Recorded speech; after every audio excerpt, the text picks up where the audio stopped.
A bill making its way through Congress looks to crack down on the middlemen behind the so-called RX curtain. The concern for lawmakers at the Arkansas Capitol and U.S. Capitol is about pharmacy benefit managers inflating prescription costs for patients and taking money from pharmacies while doing that. Samantha Boyd has been following this. Sam, there has been laws passed targeting these companies for years now, both the state and federal level. So what is this legislation going to add? Laura, well, first off, this is said to be the most comprehensive PBM reform in the history at the national level, and it focuses on patients who are receiving federal health care plans. It also ensures the pharmacies serving them are reimbursed at a fair rate. The fight against pharmacy benefit managers is not over yet for lawmakers at the state capitol and the U.S. Capitol. I don't think H.R. 9096 would have ever been introduced if the state legislature of Arkansas and Governor Hutchinson hadn't called a special session in 2018. Arkansas is one of the states leading the nation in strict policies pushing back on pharmacy benefit managers said to be ripping off both pharmacies across the state and consumers.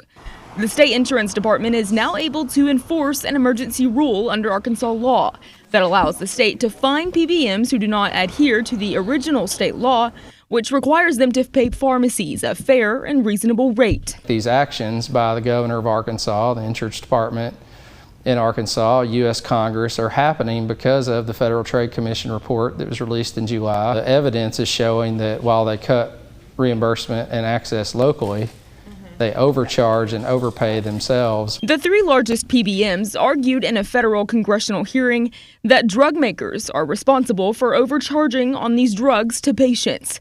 And they said their plans actually protect patients from high healthcare costs. Though this legislation, known as H.R. 9096, aims to ensure community pharmacies can provide care to patients enrolled in federal healthcare programs, specifically seniors covered by Medicare and Medicaid, government employees, and active duty service members. It also ensures those pharmacies are being reimbursed fairly and transparently by PBMs. The patients in those three plans make up 30% of our state's population. So we can fix 70% at the state level, but without Congress also taking action, there's still a lot of patients who lose access and are overcharged. An important detail for Arkansans in this legislation, Congressman Bruce Westerman, as of last week, has also now signed on to this as a co-sponsor, and we have that statement from him on our website.